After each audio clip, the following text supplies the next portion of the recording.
ना नहीं तू लेकिन एवं निश्चय ही अहम मैं जातु किसी काल में ना नहीं आसम था ना नहीं त्वम तुम ना नहीं इमे ये सब जन अधिपाह राजागण न कभी नहीं च भी एवं निश्चय ही न नहीं भविष्यामः रहेंगे सर्वे वयम हम सब अतः परम इससे आगे।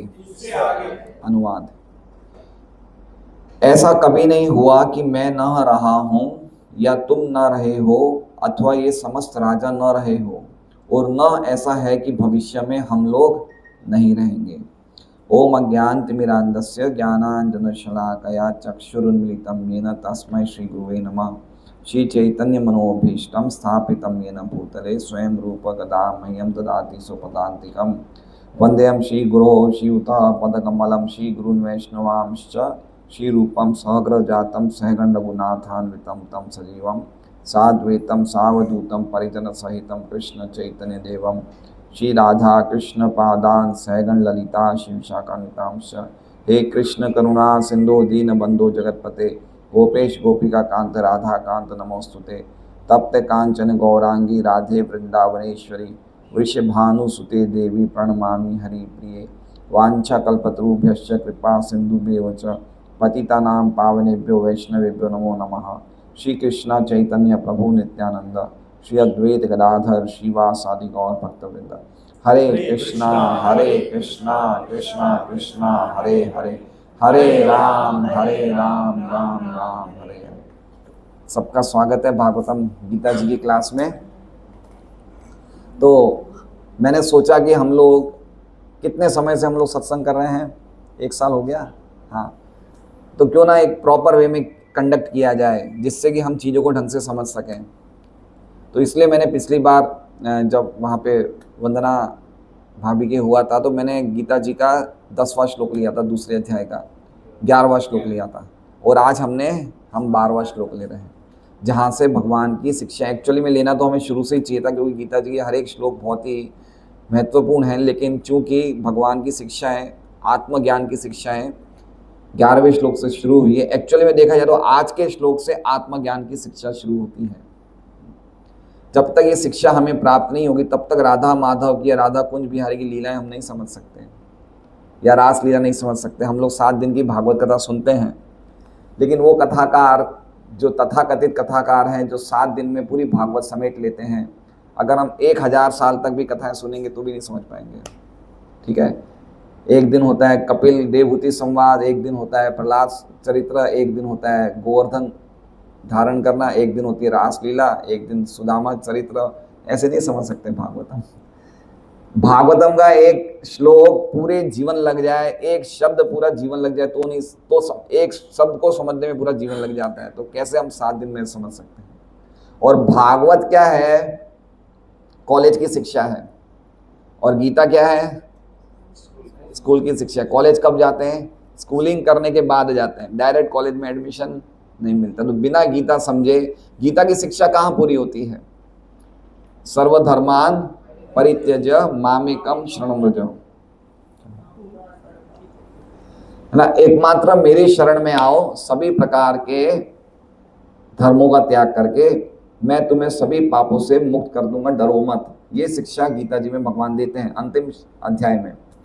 तो भागवत की शिक्षा कहाँ शुरू होती है? जहाँ पे व्यक्ति शरणागत हो जाता है तब भागवत की शिक्षा शुरू होती है। तो हम तो शरणागत हो ही नहीं है, हम तो चाय कॉफी प्यार लहसुन तो छूटता नहीं है। इसलिए सबसे पहले हमें क्या करना चाहिए? हमें गीता की शिक्षा समझनी चाहिए। भगवान क्या कहना चाहते हैं, आत्मा के बारे में क्या कहना चाहते हैं, शरीर के बारे में क्या कहना चाहते हैं। इसलिए गीता में 5 विषयों का वर्णन है। क्या 5 विषय का वर्णन है? जीव, ईश्वर, प्रकृति, काल और कर्म, है ना। ये गीता जी में इन विषयों पे वर्णन है। तो ये गीता जी की शिक्षा समझना अपने आप में बहुत बड़ी उपलब्धि है। अर्जुन ने गीता जी कितने समय में समझ ली थी बताइए? 45 मिनट में। और हमने तो अभी तक सुनना ही शुरू नहीं किया। हो सकता है हमें काफ़ी साल लग जाए, लेकिन हमें नित्य पढ़ते रहना चाहिए। जो व्यक्ति गीता जी में नित्य पढ़ता है वो व्यक्ति अपने आप में मुक्त है। गीता का अध्ययन का इतनी विशेष महिमा है, पर्टिकुलरली पुरुषोत्तम मास में, है ना। ये मास विशेष है। तो इस मास में एक इसका 15वें अध्याय का नाम भी पुरुषोत्तम योग है ना। भगवान ने इस महीने को अपना नाम दे दिया, इसलिए हमें इस अध्याय को, पर्टिकुलरली गीता जी को डेली पढ़ना चाहिए नियमित रूप से। तो आप लोग कितने लोग नियमित रूप से पढ़ते हैं गीता जी? तो हम बाकी नहीं पढ़ते हैं, इसलिए हमें ज़रूरी है।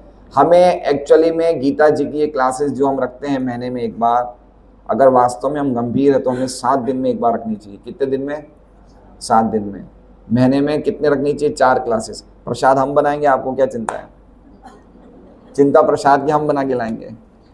100 लोग आ जाए, 200 लोग आ जाए, कितने लोग आ जाए, हम बनाएंगे प्रसाद। हैं? हमारे तो पर्वत पार्टी में बाढ़ आती है। अभी हम लोग 4 दिन से हमारे नए वो सत्संग केंद्र में भागवत क्लास रखते हैं सुबह 7:30 पौने 8 बजे। आज 125 लोगों ने कथा सुनी, है ना। 125 लोगों ने प्रसाद लिया आज। तो कहने का तात्पर्य ये है कि अगर हमें बार बार हम सुनेंगे, हमें अच्छा लगेगा तो हम और लोगों को इनवाइट करेंगे, लेकिन अगर हमें ही समझ में नहीं आएगा तो हम कैसे इनवाइट करेंगे? इसलिए हमें नियमित रूप से नित्यम भागवत सेवा डेली सुननी चाहिए गीता जी। पिछले श्लोक में भगवान अर्जुन को कहते हैं कि हे अर्जुन, तुम बातें पंडित जैसी कर रहे हो, लेकिन तुम शोक उस चीज के लिए कर रहे हो जिस चीज के लिए कभी भी कोई विद्वान शोक नहीं करता, है ना। शोक किसके लिए अर्जुन कर रहे थे? शरीर के लिए। और भगवान ये कह रहे हैं कि शरीर या तो जीवित अवस्था में या मृत अवस्था में कभी भी शरीर के लिए शोक नहीं करना चाहिए। मृत्यु क्या है और जन्म क्या है?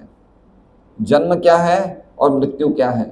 तो वो बता रहे हैं भगवान की जब आत्मा का संयोग इस स्थूल शरीर से होता है, संयोग मतलब समझ रहे हैं, आत्मा का जुड़ना जब इस शरीर से होता है तो उसे क्या कहते हैं? जन्म। और जब ये आत्मा का वियोग शरीर से हो जाता है उसे क्या कहते हैं? मृत्यु।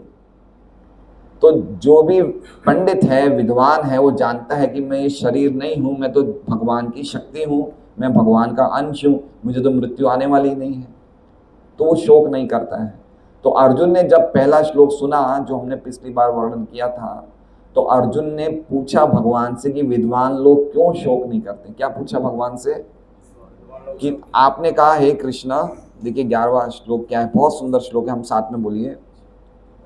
श्री भगवान उवाच अशोच्यान अनवशोचस्त्वं प्रज्ञावादांश भाषसे गतासून गतासूंश नानुशोचन्ति पंडिता। कि इस शरीर के लिए जीवित अवस्था में, मृत अवस्था में कोई भी पंडित शोक नहीं करता। तो अर्जुन ने पूछा भगवान से क्यों नहीं शोक करते थे, उसके जवाब में भगवान ने श्लोक कहा है कि क्यों नहीं शोक करते हैं। तो इसमें ये श्लोक हमारी आइडेंटिटी को बता रहा है, हमारी व्यक्तित्व को बता रहा है, हमारे पर्सनैलिटी को बता रहा है। पर्सनैलिटी डेवलपमेंट कोर्स होते हैं, लेकिन ये भगवान हमारी पर्सनैलिटी बता रहे हैं कि हम लोगों को क्यों शोक नहीं करना चाहिए। तो कह रहे हैं नौते वाहम जातु नासम, न मतलब नहीं, तू मतलब लेकिन, एवं अहम, ऐसा निश्चय कभी भी ऐसा नहीं हुआ कि मैं नहीं हूँगा, मैं नहीं था। क्या कह रहे हैं भगवान? सबसे पहले अपने बारे में कह रहे हैं कि ऐसा कोई भी समय नहीं था कि जब मैं नहीं था। जातु मतलब कोई भी काल में ऐसा नहीं था कि मैं नहीं था। ना त्वं, ना तुम नहीं थे, ऐसा भी नहीं था। तुम मतलब कौन हुए? अर्जुन। भगवान अर्जुन को कह रहे हैं ना। और फिर कह रहे हैं ना तुम नेमे जनाधिपा, और ये जनाधिपा जितने भी युद्ध क्षेत्र में बातें चल रही थी ना, तो जितने भी राजागण ये सब जो खड़े हुए हैं, ऐसा कोई भी समय था नहीं कि ये जब राजा भी नहीं थे। मतलब समझ रहे हैं बात को? क्या कह रहे हैं पहली लाइन में? कि पहली लाइन में भूतकाल का बोल रहे हैं कि ऐसा कोई समय नहीं था जब मैं नहीं था, जब अर्जुन तुम नहीं थे, और जब ये सब राजा नहीं थे। दूसरी लाइन है वो भविष्य के लिए, न चेव न भविष्याम सर्वे वयमत परम, और आगे भी ऐसा कोई समय नहीं होगा जब मैं नहीं होऊंगा, जब तुम नहीं होंगे और जब ये राजा नहीं होंगे। तो इसलिए भगवान इसमें हमारी सनातनता का, हमारी नित्यता का भगवान इंगित कर रहे हैं। समझ रहे हैं बात को? अब भगवान ऐसे भी तो बोल सकते थे कि ऐसा कोई समय नहीं था कि जब हम नहीं थे, हम नहीं होंगे, लेकिन भगवान ने हम नहीं बोल के ऐसा क्यों बोला कि मैं नहीं था, तुम नहीं थे, राजा नहीं थे? क्यों बोला, क्यों कहा ऐसा? भगवान कह सकते थे ना शॉर्ट में कि ऐसा कोई समय नहीं था जब हम नहीं थे, और आगे भी भविष्य में ऐसा कोई समय नहीं होगा जब हम नहीं होंगे। तो हम नहीं बोल के ऐसा क्यों कहा?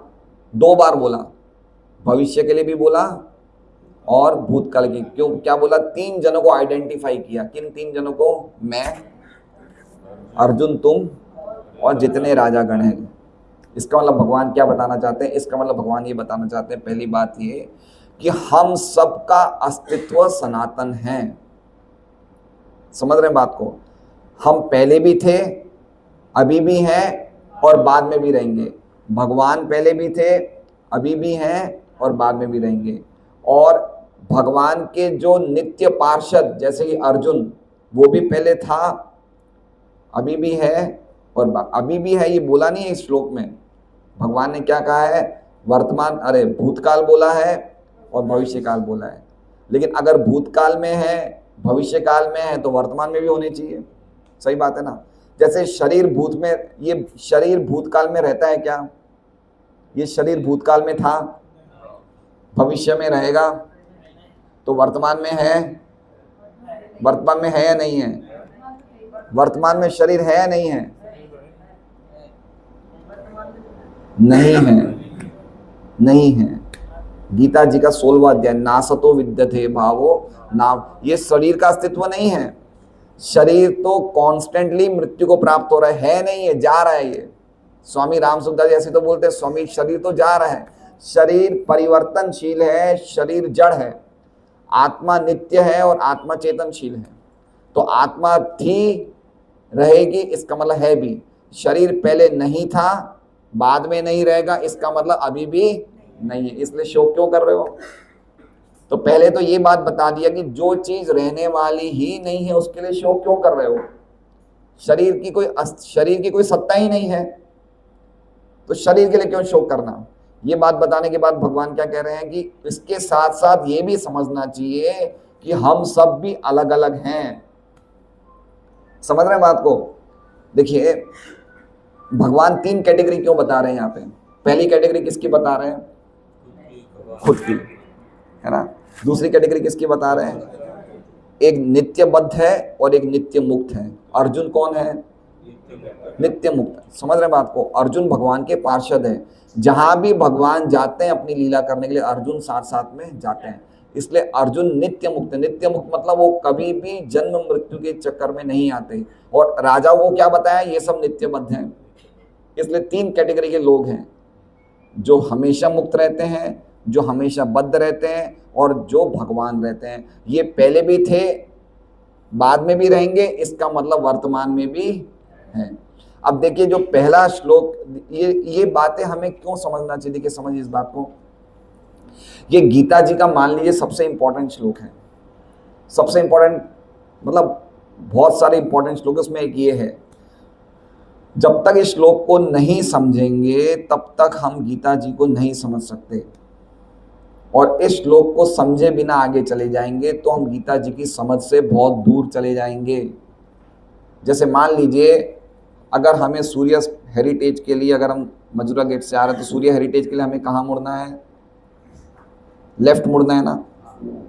लेकिन अगर हम लेफ्ट नहीं मुड़ के सीधा चले जाएंगे तो जितना आगे जाएंगे उतना सूर्य हेरिटेज से दूर होते जाएंगे। उसी प्रकार से ये श्लोक को समझे बिना जितना गीता में आगे बढ़ेंगे उतना और ज़्यादा गीता की समझ से दूर होते जाएंगे। क्यों? क्योंकि इसमें 3 चीज़ें बहुत इंपॉर्टेंट बताई है।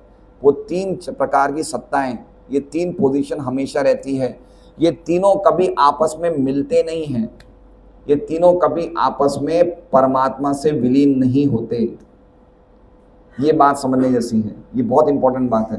क्योंकि ज़्यादातर हमें क्या लगता है कि अभी हम बद्ध अवस्था में अलग अलग हैं, लेकिन मुक्त होने से हम सब एक हो जाएंगे। इसलिए भगवान उस चीज का खंडन करते हुए कह रहे हैं कि कोई एक नहीं होने वाला, कोई मिलने वाला नहीं है। हम सबके अस्तित्व रहे थे, है और रहेंगे। क्या खुशी की बात नहीं है? क्या खुशी की बात नहीं कि हम सब रहने वाले हैं?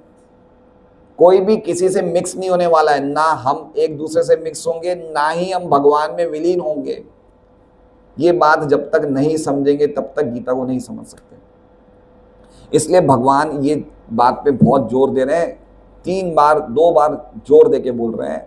अब देखिए तात्पर्य इसकी टीका जो है, वो टीका में सबसे पहले भगवान अपनी पोजीशन क्लियर कर रहे हैं कि भगवान कौन है। क्या कर रहे हैं?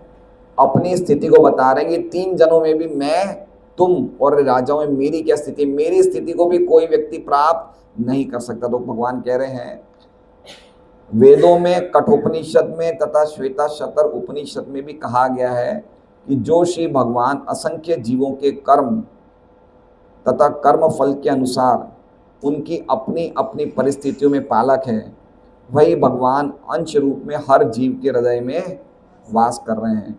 केवल साधु पुरुष जो एक ही ईश्वर को भीतर बाहर देख सकते हैं, पूर्ण एवं शाश्वत शांति प्राप्त कर पाते हैं। नित्यो नित्यानाम चेतन चेतनानाम एको बहुनाम यो ददाति कामान तम आत्मस्तम ये अनुपंच धीरास तेषाम शांति शाश्वती नित्यशाम। नित्यो नित्यानाम, बहुत सारे नित्य हैं जिसमें भगवान प्रमुख नित्य हैं, और बहुत सारे चेतनशील हैं उसमें भगवान प्रमुख चेतनशील हैं। समझ रहे? कहने का मतलब क्या है कि भगवान हमेशा हमारे पालक रहेंगे, वो हमेशा स्वामी रहेंगे। कुछ लोगों का कहना है कि कृष्ण जो है वो सनातन नहीं है, वो भी हमारे जैसे, उनका शरीर भी क्या है, उनका शरीर भी क्या है, हमारे जैसे भौतिक है। लेकिन इस बात को खंडित करके भगवान कह रहे हैं ऐसा नहीं है, मैं हमेशा सबका पालक बना रहूंगा।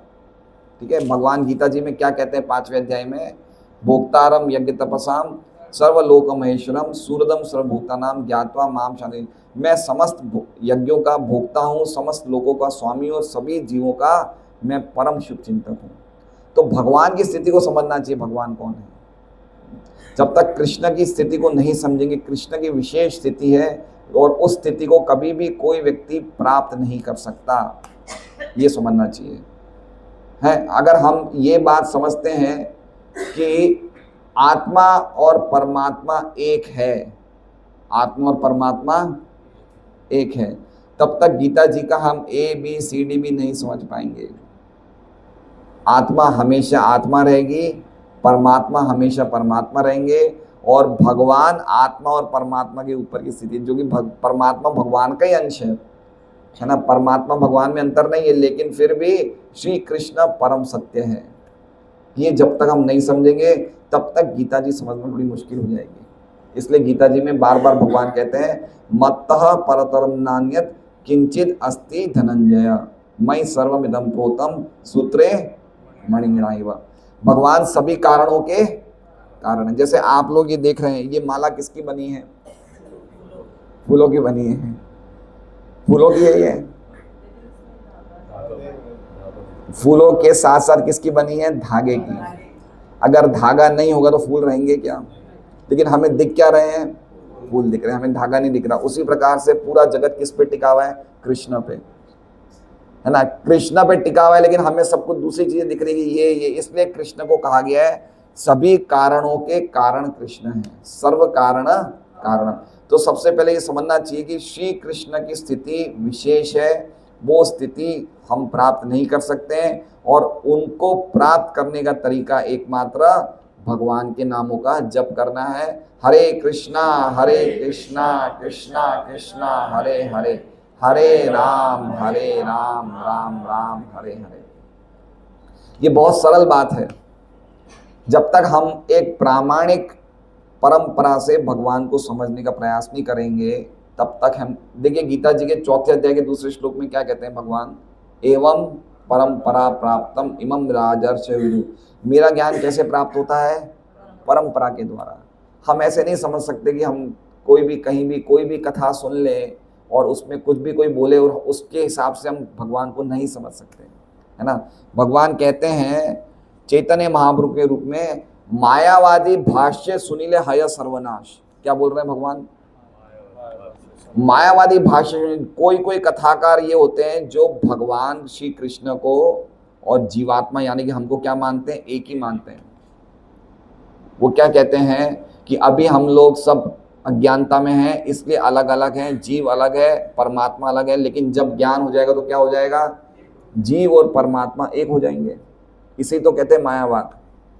तो जितने भी कथाकार, तथाकथित कथाकार हैं जो परंपरा में नहीं हैं, वो अल्टीमेटली कथा तो बोलते हैं, लेकिन उनके पीछे भाव क्या है कि जीव और परमात्मा एक है। अब ऐसे लोगों से हम कथा सुनेंगे तो कृष्ण कथा जो अमृत प्रदान करने वाली है, वही कृष्ण कथा क्या दे देगी? हमें जहर दे देगी।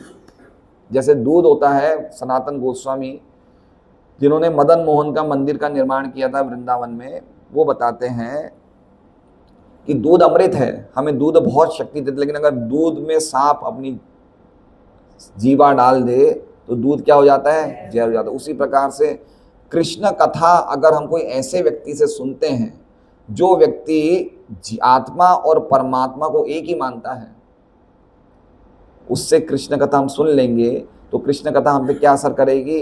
जहर जैसा असर करेगी। हम पूरी तरह से पथभ्रष्ट हो जाएंगे भक्ति में। इसलिए समझना चाहिए ये, इसलिए हम लोग एक एक श्लोक लेने का प्रयास कर रहे हैं कि हम समझें कि हम हमेशा रहने वाले हैं, हम भी हमेशा रहने वाले हैं, भगवान भी हमेशा रहने वाले हैं। तो हमारा और भगवान का क्या संबंध हुआ बताइए? हम हमेशा रहने वाले हैं ना। गीता जी में भगवान क्या कहते हैं? ममे वांशो जीवलोके जीवभूत सनातन, हम भगवान के सनातन अंश हैं। तो हमारा भगवान से क्या संबंध हुआ? सनातन। तो हम हमेशा अंश ही बने रहेंगे। हम कभी भगवान बन सकते हैं क्या? या भगवान से एक हो सकते हैं क्या? नहीं हो सकते हैं। हमारा अस्तित्व अलग ही रहेगा। हम भगवान से एक क्यों होना चाहते हैं, है ना। कोई बाप अपने बेटे से, कोई बेटे को बोलेगा कि तू मेरे में अंदर आके एक हो जा, नहीं। बाप बाप है, बेटा बेटा है, दोनों का अस्तित्व अलग अलग है। कोई भी व्यक्ति एक क्यों होना चाहता है? तो हम लोग क्यों एक होना चाहते हैं, है ना। लिखा जाता है ब्रह्म लीन, ब्रह्म में लीन हो गए, लेकिन हमें लीन क्यों होना है? हमारे अस्तित्व तो हमेशा अलग है। भगवान गीता जी के स्पष्ट ये श्लोक में स्पष्ट कह रहे हैं कि सबका अस्तित्व एक एक एक अलग अलग है, कोई एक नहीं है इस जगत में, कोई एक नहीं है। कोई मोक्ष का अर्थ, ज्यादातर हम मोक्ष का अर्थ क्या समझते हैं? मोक्ष का अर्थ क्या है? कि भगवान से एक हो जाना, भगवान से मिल जाना, भगवान में एकाकार हो जाना, ब्रह्म ज्योति में विलीन हो जाना। लेकिन इस श्लोक के अनुसार ये सबके अपने अपने अस्तित्व हैं। भगवान से हम एक होना चाहते भी है तो भगवान अपने आप में हमें समा लेंगे, लेकिन हमारा अस्तित्व अलग बना रहेगा। हम अपने अस्तित्व को मिटाना क्यों चाहते हैं, है ना। गीता जी का सबसे बड़ा क्या है, शिक्षा क्या है? हम हमेशा रहने वाले, हमारा अस्तित्व हमेशा है, हमें क्यों मिटाना है अपना अस्तित्व? हम अगर मर गए, शरीर अगर क्षय हो जाता है, शरीर को हम छोड़ देते हैं, लेकिन फिर भी हम रहने वाले हैं। हम कोई आत्मा से या परमात्मा से एक क्यों होंगे? तो ये शिक्षा ये श्लोक दे रहा है। इसलिए ये श्लोक की बहुत विशेष महिमा है। ये श्लोक को टीका भी, इसमें 2 पेज की टीका है जो बता रहा है कि श्लोक की कितनी कीमत है। तो आगे हम ये श्लोक की टीका पढ़ते हैं। देखिए अभी हमें थोड़ा कुछ बोर लगेगा, यार ये क्या बातें चल रही है, कुछ समझ में नहीं आ रही है। कहाँ हम ठाकुर जी की जन्म की लीलाएं सुन रहे हैं, कहाँ हम भगवान माखन चोरी कर रहे हैं। लेकिन वो लीलाएं हम कभी नहीं समझ सकते। क्यों? क्योंकि हम तत्व को समझना नहीं चाहते। पहले किसको समझना चाहिए? तत्व को। तत्व मतलब सच्चाई को। जब तक हम भगवान की सच्चाई को नहीं समझेंगे, भगवान कौन है, तब तक लीलाओं को हम मिसअंडरस्टैंड कर लेंगे, है ना। भगवान की 16,108 रानी, मेरी 2 पत्नी क्यों नहीं हो सकती? मेरी भी हो सकती है। तो इसलिए तत्व को समझना चाहिए, कृष्ण कौन है। तो ये उपनिषद वेदों का बताया है कि भगवान हमेशा सबके जीवों के हृदय में वास करते हैं। हमेशा हमेशा भगवान, हमेशा भगवान ही रहेंगे। कभी भी कोई भी व्यक्ति अपनी तपस्या से या अपनी योग शक्ति से भगवान नहीं बन सकता। ये जितने दादा अम्मा अम्मी बापा बापी है जो अपने आप को भगवान मानते हैं या उनके अनुयायी उनको भगवान समझते हैं, ये बहुत बड़ा धोखा है। ये बहुत बड़ा धोखा है। जैसे असद गुरु है या श्री श्री है, इनके अनुयायी इनको भगवान मानते हैं, है ना। कोई लोग साईं बाबा को भगवान मानते हैं, तो ये सब धोखेबाजी चल रही है। कृष्णा परम सत्य, कृष्णा पहले भी थे, अभी भी हैं, बाद भी नहीं, उनकी पोजीशन को कोई खतरा नहीं है। बाकी आएंगे जाएंगे, उनका मौसम आता है जाता है, इसलिए ये बात समझनी चाहिए। आगे हम पढ़ते हैं, जो वैदिक ज्ञान अर्जुन को प्रदान किया गया वही विश्व के उन समस्त पुरुषों को प्रदान किया जाता है। बदल रहा है ना, रोज बदल रहा है, लेकिन चीर संगी मतलब समझ रहे हैं, कभी ये शरीर बदलेगा ही नहीं। मतलब शरीर की हर एक चीज क्या हो गई, हर एक चीज इटर्नल हो गई, परमानेंट। हम कभी बूढ़े नहीं होंगे, कभी हम लोग मृत्यु को प्राप्त नहीं होंगे। क्या ऐसा शरीर हमें चाहिए नहीं चाहिए? क्या समझदारी किस में है बताइए? देखिए भगवान क्या कह रहे हैं कि ऐसा कोई समय नहीं था कि हम नहीं थे, तो हमारा एक पर्सनैलिटी हमेशा है नहीं है, हमारा एक शरीर है नहीं है। खाली हम आत्मा कोई लाइट है, एक शरीर है, एक शरीर है, हम चीर संगी हैं। हमारा शरीर हमेशा है, लेकिन कौन सा शरीर है? सनातन शरीर है। ये जड़ शरीर नहीं है, आध्यात्मिक शरीर है। तो क्या आध्यात्मिक शरीर को प्राप्त नहीं करना चाहिए हमें? करना चाहिए नहीं करना चाहिए? करना चाहिए ना, वो हमारी असली पहचान है ना, वो हमारी असली पहचान है। क्यों नहीं प्राप्त करना चाहते हम भगवान के साथ क्या हमेशा रहना पसंद नहीं करते? क्या हमें हमेशा, क्या हमें अपने परिवार वालों के साथ रहना अच्छा लगता है, खराब लगता है? अच्छा लगता है ना। क्यों नहीं अच्छा लगता है? सबको अच्छा लगता है, लेकिन कब तक रह पाएंगे? हमेशा तो नहीं रह सकते ना, जब तक है ये। फिर क्या होगा? फिर हम इतनी बात नहीं समझ रहे हैं कि फिर हमें एक और शरीर मिलेगा, एक और जगह चले जाएंगे, एक और योनि मिलेगी, तो हम कब तक घूमते रहेंगे? ये समझदारी की बात है, बताइए कब तक घूमते रहेंगे? क्या हमें अर्जुन की तरह हमें चीर संगी बनने का प्रयास नहीं करना चाहिए? भगवान के साथ हम हमेशा रह सकते हैं। वृंदावन में भगवान खेल रहे हैं, हम भगवान के साथ खेल सकते हैं, हम भगवान के कंधे पे चढ़ सकते हैं, भगवान हमें अपने कंधे पे चढ़ा सकते हैं, ये सब कर सकते हैं। इसलिए तो वृंदावन की लीला भगवान ने बताई है। लेकिन उसकी पोजीशन है पूरी तरह से आसक्ति किस पे ट्रांसफर करना है? भगवान पे करना है। आसक्ति खत्म नहीं करनी, किस पे ट्रांसफर करना है? भगवान पे। तो गीता क्या है? गीता भगवान ने लव लेटर लिखा है, किसके लिए? हमारे लिए। और हमारा लव लेटर क्या है भगवान के लिए? हरे कृष्णा कृष्णा कृष्णा हरे हरे, हरे राम राम राम हरे हरे। तो प्रेम कब बढ़ता है? जब आपस में लव लेटर का आदान प्रदान चालू रहे। तो हमें अपना हरे कृष्णा बोल के लव लेटर लिखना है, और भगवान का लव लेटर ये गीता पढ़ के लेना है।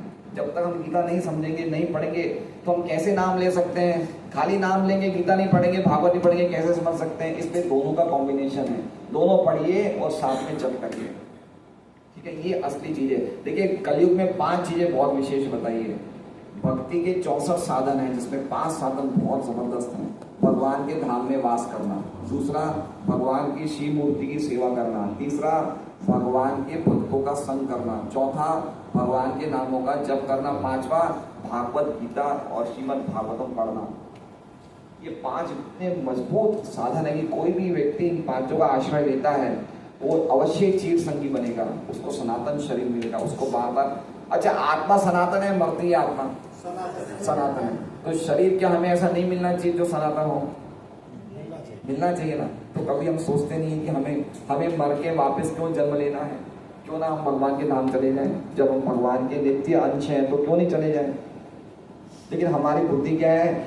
हमारी बुद्धि इतनी डेवलप नहीं है, इतनी शुद्ध नहीं है। इसलिए गीता जी में भगवान क्या कहते हैं? तेषाम सततयुक्तानाम भजताम प्रीतिपूर्वकम ददामि बुद्धि योगम तम ये न मानो। जो मेरी प्रीति पूर्वक भजन करता है उसको मैं ऐसी बुद्धि प्रदान करता हूँ जिससे कि वो मेरे पास आ सके। इसलिए ये तीन समझ गए इसमें। एक तो चीर संगी अर्जुन, एक साक्षात भगवान है, और एक जो राजा है वो सब क्या है? वो सब बद्ध लोग हैं, सब लोग जन्म मृत्यु के चक्कर में घूम रहे हैं। आगे देखिए क्या लिखते हैं। भगवान के चीर संगी अर्जुन एवं वहां पर एकत्र सारे राजागण शाश्वत पुरुष हैं। ऐसा नहीं है कि ये भूतकाल में प्राणियों के रूप में अलग अलग उपस्थित नहीं थे, और ऐसा भी नहीं है कि शाश्वत पुरुष बने नहीं रहेंगे। उनका अस्तित्व भूतकाल में था और भविष्य में भी निर्बाध रूप से बना रहेगा।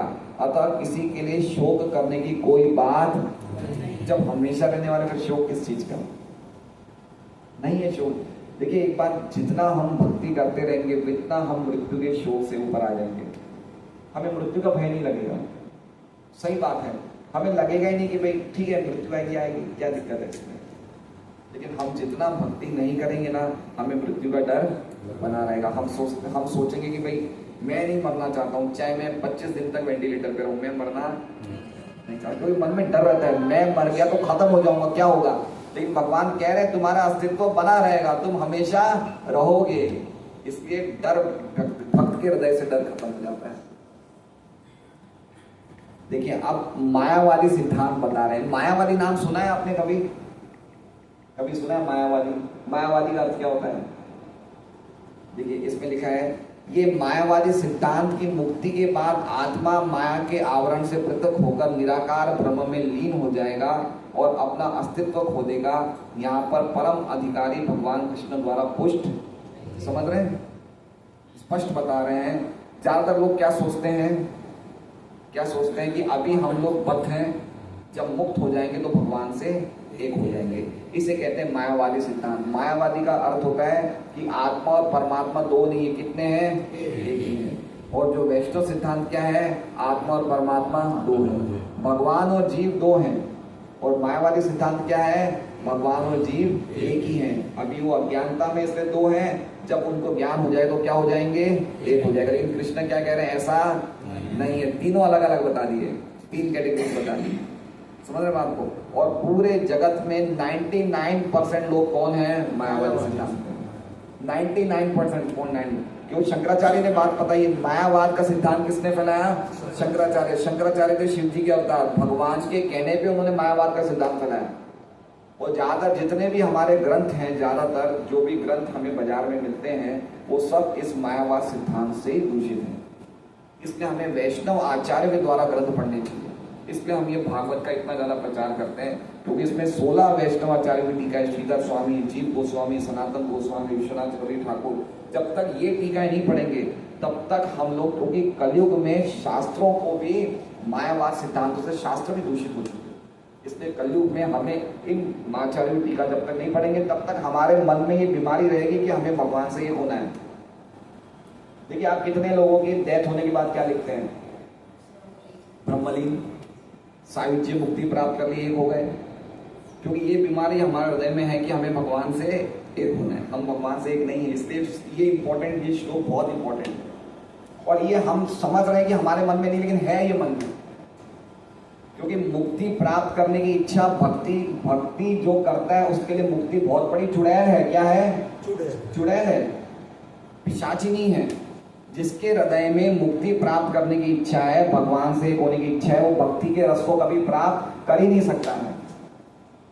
इसलिए समझना चाहिए, भगवान इसलिए कह रहे हैं कि ऐसा नहीं है। परम अधिकारी भगवान द्वारा ये सिद्धांत पुष्ट नहीं है कि आत्मा और परमात्मा एक ही है। आगे देखिए क्या कह रहे हैं, न ही इस सिद्धांत का समर्थन हो पाता है कि बद्ध अवस्था में ही हम अस्तित्व का चिंतन करते हैं। यहाँ पर कृष्ण स्पष्टतः कहते हैं कि भगवान तथा अन्यों का अस्तित्व भविष्य में भी अक्षुण्ण रहेगा, जिसकी पुष्टि उपनिषदों द्वारा होती है। मतलब भविष्य में भी हमारे सबके अस्तित्व बने रहेंगे। कृष्ण का यह कथन प्रामाणिक है, क्योंकि कृष्ण मायावश्य नहीं है।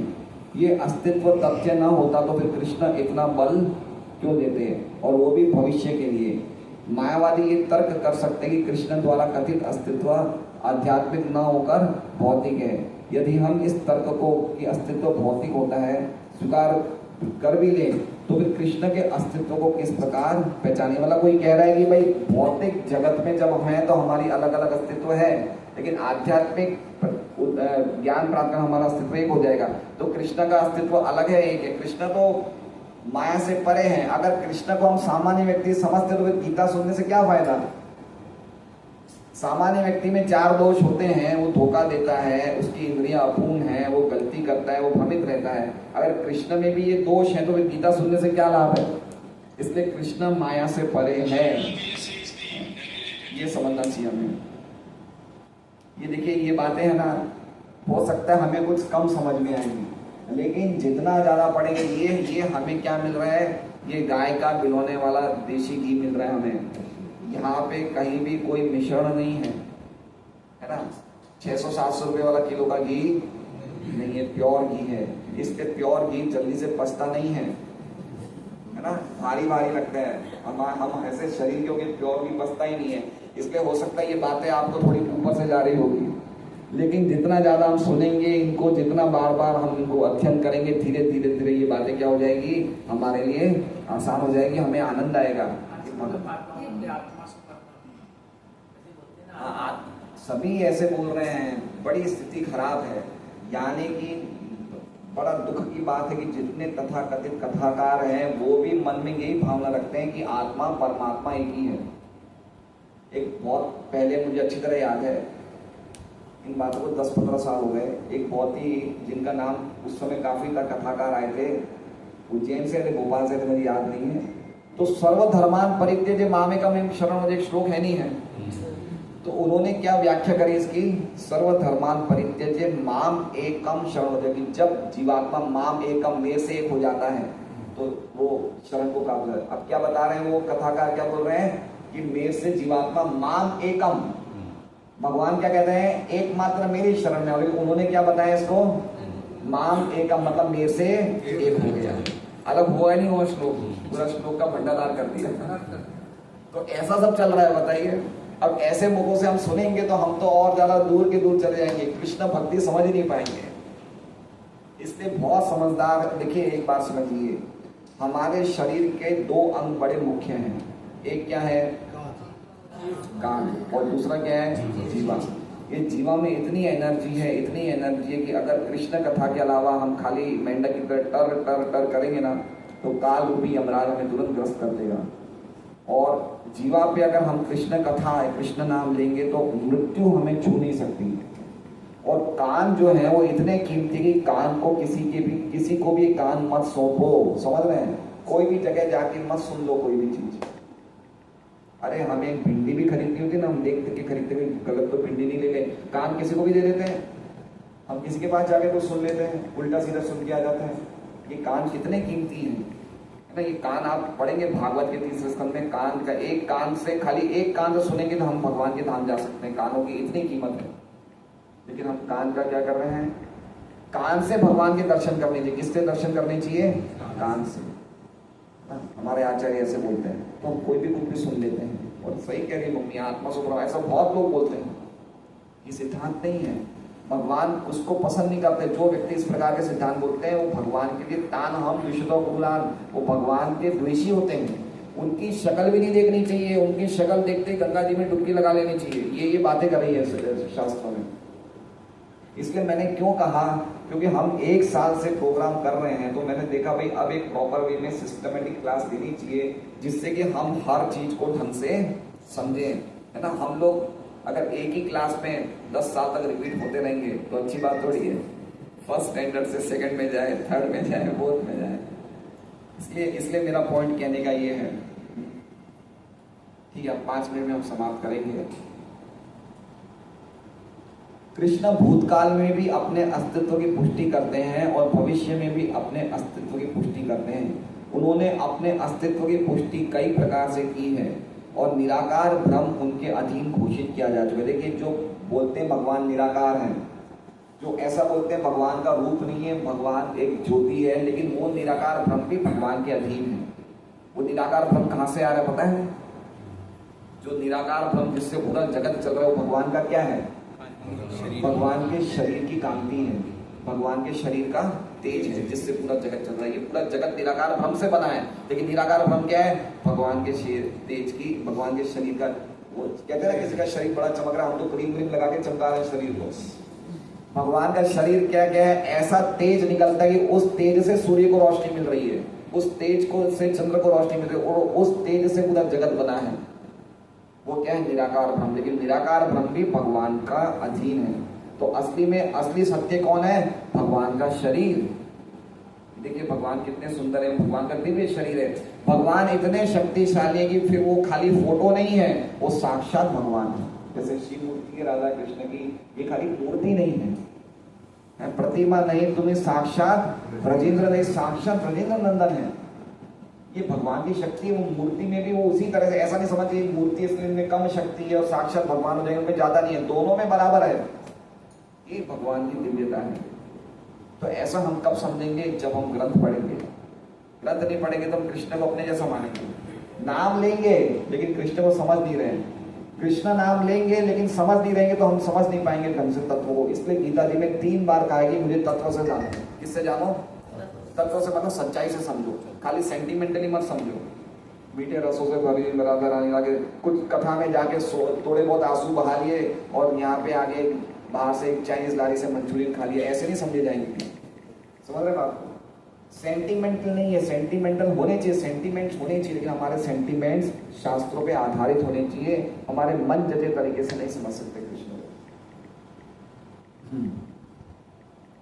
कृष्ण सदा सर्वदा अपना अस्तित्व बनाए रहे हैं। यदि उन्हें सामान्य चेतना वाले सामान्य व्यक्ति के रूप में माना जाता है तो प्रामाणिक शास्त्र के रूप में उनकी भगवद गीता की कोई महत्ता, कोई कीमत नहीं। अगर वो भी सामान्य व्यक्ति है हमारे द्वारा तो भगवद गीता कौन सुनेगा? वो सामान्य नहीं है। इसलिए 3 कैटेगरी बनाई गई है, इसमें 3 कैटेगरी है। एक सामान्य व्यक्ति मनुष्य के 4 अवगुणों के कारण श्रवण करने योग्य शिक्षा देने में असमर्थ रहता है। कौन से 4 गुण हैं? 4 अवगुण कौन से हैं? हमारी इंद्रियां अपूर्ण है, हमें धोखा देने की वृत्ति रहती है, हम गलती करते हैं और हम भ्रम में हैं। इंद्रियां अपूर्ण मतलब समझ रहे हैं, जैसे मान लीजिए इस दीवार के आगे क्या हम नहीं देख सकते, हमारी आंखें कहाँ तक देख सकती है? तो इंद्रियां अभी लाइटें चालू है तो ही मैं देख सकता हूँ, अगर अंधेरा हो जाएगा तो मैं, इसका मतलब हमारी इंद्रियां कोई कंडीशन पर ही काम करती है, इसलिए क्या कहा जाता है? अपूर्ण है। हमें धोखा देने की वृत्ति रहती है, अगर हमें मौका मिले तो हम किसी ना किसी को धोखा दे देंगे। तीसरा, हम भ्रमित रहते हैं, हम अपने आप को शरीर समझते हैं। और चौथा, हम में गलती करने का अवगुण है। हम चाहे कितने भी होशियार होगा, हमसे गलती होगी नहीं होगी। तो भगवान में 4 अवगुण नहीं है। अगर भगवान में 4 अवगुण होंगे तो गीता सुनने का क्या लाभ? देख रहे हैं, मेरा पॉइंट ये कहने का है, हम ये क्लास कर रहे हैं तो ये चीजें हमें समझ में आनी चाहिए। जैसे हम बच्चों को क्लासेस भेजते हैं, कोचिंग क्लासेस भेजते हैं, स्कूल भेजते हैं, क्यों समझ भेजते हैं कि बच्चा हर एक चीज ढंग से समझे। तो गीता जी की बेसिक शिक्षा है, अगर ये नहीं समझेंगे तो हम भागवत या भगवान की भक्ति को ढंग से समझ नहीं पाएंगे। इसलिए हम हर चीज समझ रहे कि 4 अवगुण कौन से हैं, हम किसी को बताएं तो समझ में आए कि 4 अवगुण कौन से, जिससे कि व्यक्ति भगवान नहीं बन सकता। भगवान है ही नहीं, वो कोई भी व्यक्ति भगवान नहीं बन सकता। भगवान ने पूतना को क्या उम्र में मारा? कुछ दिनों के थे। कौन से जिम में गए थे कसरत करने? बताइए, कौन से जिम में गए थे भगवान? मसल्स बनाने के लिए, पूतना को मारने के लिए? नहीं, भगवान भगवान ही है, चाहे जन्म से चाहे भगवान भगवान रहेंगे। हमें जिम में जाना पड़ता है शरीर को मजबूत करने, भगवान को थोड़ी जाना पड़ता है ना। भगवान देख लीजिए, जब महाभारत युद्ध में 90 साल से ऊपर के थे, उनके परपोते पोते थे, लेकिन भगवान कैसे लगते हैं? नित्य नौवन 16 साल के लगते हैं। उससे ऊपर, उससे ज्यादा उनकी उम्र बढ़ी ही नहीं, है ना। उससे ज्यादा देखिए, पुष्टि मार के उनको बाल गोपाल के रूप में सेवा करते हैं हम लोग, उनके राधा कृष्ण के रूप में, तो ये इनके नित्य रूप है। इनसे बढ़ती नहीं भगवान की उम्र। भगवान की उम्र कभी भी 16 साल से बढ़ती है ही नहीं। तो भगवान के पोते पड़ पोते हैं, लेकिन वो फिर भी जवान लगते हैं। तो यही तो है ना, जन्म कर्म चाहिए। तो ऐसे समझिए ना भगवान को, ऐसे समझेंगे तो हम समझेंगे भगवान की स्थिति क्या है और हमारी स्थिति क्या है।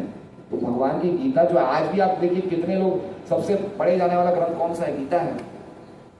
और आज भी गीता की महिमा है कि आप 10 बार भी पढ़ लोगे, आप वापस पढ़ोगे ना, आपको नया लगेगा। ये गीता और ये भागवत की महिमा है, जितना आप पढ़ोगे उतना आपको और गहराई में जाओगे। तो इसका मतलब सामान्य ग्रंथ नहीं है, ये साक्षात भगवान है।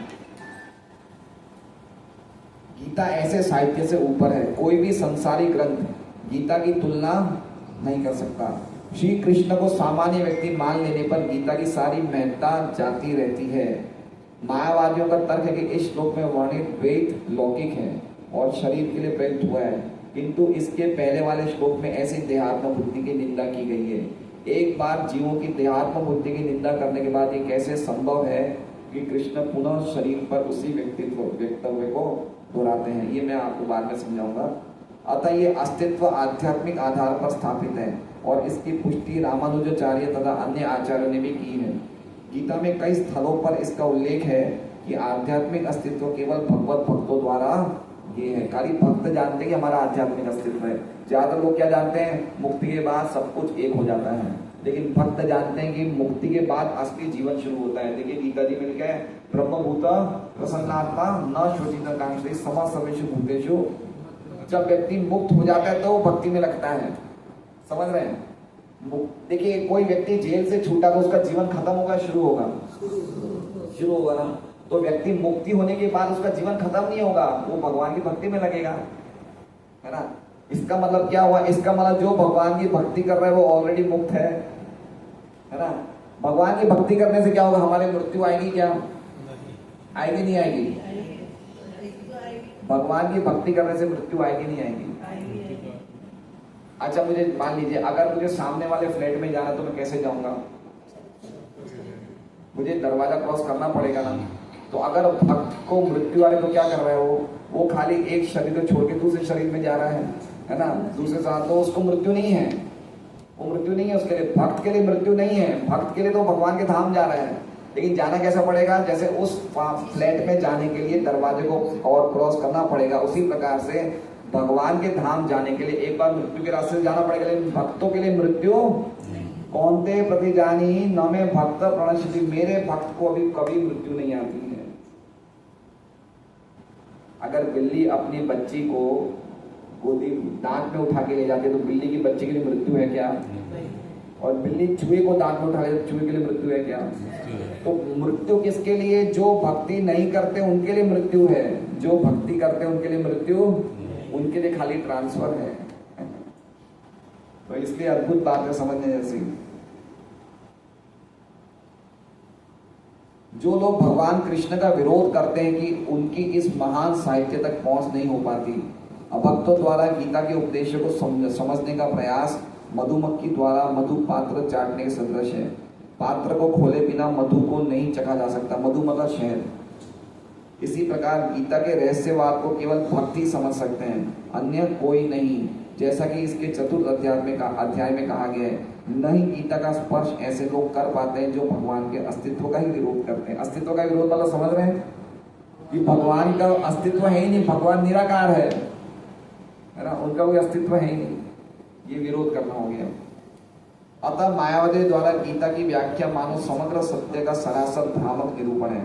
भगवान चैतन्य ने मायावादियों द्वारा की गई गीता का व्याख्याओं को पढ़ने का निषेध किया गया है और चेतावना दी है कि जो कोई ऐसे मायावादी दर्शन को ग्रहण करता है वो गीता के वास्तविक रहस्य को समझ पाने में असमर्थ रहता है। देखिए कभी कभी कुछ लोग भगवान की भक्ति करते हैं, फिर क्या बोलते हैं, अरे भाभी जी अब तो हम निरंकारी में चले गए, हम कहाँ एकादशी नहीं करते। क्या बोलते हैं, अरे क्या भक्ति, हम तो निरंकारी में चले गए। निरंकारी मतलब समझ रहे हैं। अब किसी को अबे हमें ज्ञान हो गया, क्या कहते हैं, अब हमें क्या, अबे आप लोग तो शुरुआत के लेवल में हो, भक्ति कर रहे हो, हम तो ऊपर चले गए भाई। सुना है ऐसा, सुना है ऐसा, ऐसे सुना है आप लोगों ने। ऐसे बहुत लेडीज है जो बोलते हैं कि पहले हम भी भक्ति करते थे लेकिन अब हमें ज्ञान हो गया है, अब हमें ये सब करने की जरूरत नहीं, आप लोग करिए एकादशी। अब हमें ज्ञान हो गया है कि हम कौन है, हम आत्मा है, लेकिन वो आत्मा है, परमात्मा नहीं है ना। इसलिए ये सब जो बातें करी जाती है वो मायावादी द्वारा करी जाती है। इसलिए ऐसी बहुत संस्थाएं, मायावादी संस्थाएं, दादा दादी ऐसी संस्थाएं बहुत हैं। ये क्या, किसको बढ़ावा दे रही है, मायावादियों को। और हमारी संख्या बहुत कम है, इनकी संख्या बहुत ज्यादा है। जैसे राधा कृष्ण सत्संग व्यास है ना, व्यास राधा स्वामी, तो वो सब यही मार्ग के मायावादी, आत्मा सो परमात्मा। इसलिए देखिए, इसलिए अगर हमें सत्य के रास्ते में चलना है ना तो असत्य को भी समझना पड़ेगा। गीता जी भगवान कहते हैं परित्राणाय विनाशाय दुष्कृतम्, दोनों चीजें साथ में चलनी चाहिए। जब हम भक्ति समझने का प्रयास करें तो हमें ये भी समझना चाहिए कि भक्ति का दुश्मन कौन है। ये समझने से ही हम भक्ति में प्रगति कर सकते हैं।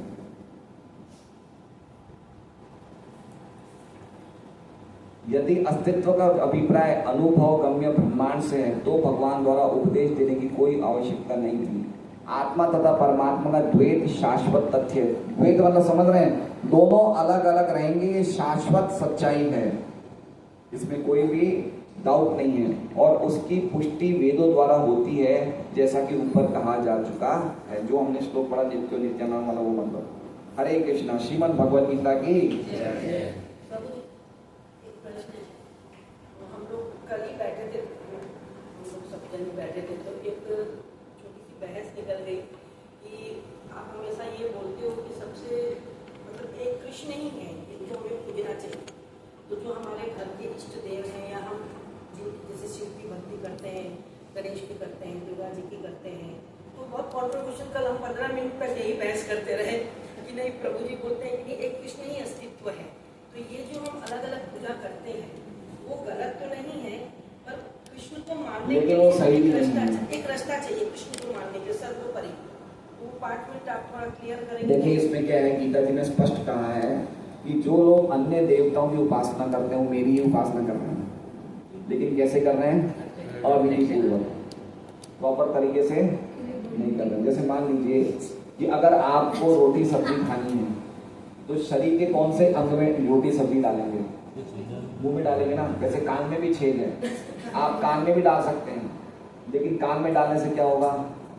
रोग हो जाएगा ना, मुंह में डालना चाहिए। तो उसी प्रकार से एक और उदाहरण दिया गया है, जब हमें वृक्षों में पानी डालना चाहिए, कहाँ डालना चाहिए? मूल में। तो मूल में डालने सभी टहनियों को, पत्तियों को पानी मिल जाता है। उसी प्रकार से कृष्ण की उपासना करने से सभी देवी देवताओं की पूजा हो जाती है। ये शास्त्र का सिद्धांत है कि जितने भी गणेश जी हैं, शिव जी हैं, ये सब कृष्ण की शक्ति के अलग अलग रूप हैं। ये सब कृष्ण की शक्ति के अलग अलग रूप है ना। तो कृष्ण की पूजा करने से ऑलरेडी सबकी पूजा हो जाती है, फिर अलग से करने की जरूरत नहीं है। यही तो विज्ञान है। गीता जी में भगवान यही तो कह रहे हैं कि एकमात्र मेरी शरण में आओ। इसका मतलब क्या हो गया? कृष्ण के शरीर में सभी देवी देवता हैं, कृष्ण के शरीर में सभी कुछ है। तो जब आप कृष्ण की पूजा करोगे तो ऑलरेडी आप शिव जी की, गणेश जी की, जिनकी भी आपको पूजा करनी सबकी हो जाती है। उसी प्रकार से जो महामंत्र है हरे कृष्णा, ये महामंत्र का जप करने से आपने सभी पूजा पाठ कर ली, सभी तपस्या कर ली, सभी तीर्थों में स्नान कर लिया, सभी वेदों का पठन कर लिया, सब कुछ कर लिया। लेकिन उनको हटा तो नहीं सकते हैं ना। किनको? माता जी की तस्वीर है या हनुमान जी की या जो भी। देखिए मेरी बात सुनिए, इसमें क्या है, हम ऐसा नहीं कह रहे हैं कि इनको हटाना है, लेकिन जहाँ हम भगवान की भक्ति करते हैं, जैसे कि आपका मंदिर है, अगर आपने मंदिर में राधा कृष्ण रखा है तो राधा कृष्ण के साथ अगर आप कोई आपके गुरु हैं उनकी छवि नीचे रख सकते हैं। गुरु सभी देवी देवताओं के प्रतिनिधित्व करते हैं, तो जब गुरु की तस्वीर होती है तो सभी देवी देवता आ जाते हैं। तो अब हम इस मंदिर में जब भगवान है तो मतलब सब कुछ आया नहीं है। राधा रानी कौन है? राधा रानी से तो दुर्गा पार्वती निकले हैं। कृष्ण से सभी शिव जी कौन है? कृष्ण दूध है, शिव जी दही है। तो दूध दही में भी अंतर है क्या? दूध से तो दही बनता है। तो जब समझिए बात को, कोई भी चीज बन रही है किससे बन रही है? कृष्ण से बन रही है ना। हम यही तो चर्चा कर रहे हैं, कृष्ण कौन है? कृष्ण परम सत्य। जो कुछ भी जगत में आ रहा है कहां से आ रहा है? कृष्ण से आ रहा है। अहम सर्वस्व प्रभवो, यहाँ तक कि विष्णु रूप भी कृष्ण से आ रहे हैं। कृष्ण आदि पुरुष है। तो जब हम कृष्ण की भक्ति करते हैं तो ऑलरेडी हमने सबकी भक्ति कर ली, सबकी पूजा कर ली, अब कुछ करने की जरूरत नहीं है। भागवत का एक श्लोक है, जैसे ही मनुष्य जीवन जन्म लेता है वो देवताओं का, वो पितरों का, वो समाज का, वो पशुओं का, पक्षियों का ऋणी हो जाता है, लेकिन भगवान की भक्ति करने से सब ऋण उतर जाते हैं, है ना। इसलिए देवी देवताओं की भक्ति करना, भक्ति हमेशा हरि की ही होती है, देवी देवताओं की पूजा होती है। पूजा और भक्ति में अंतर है।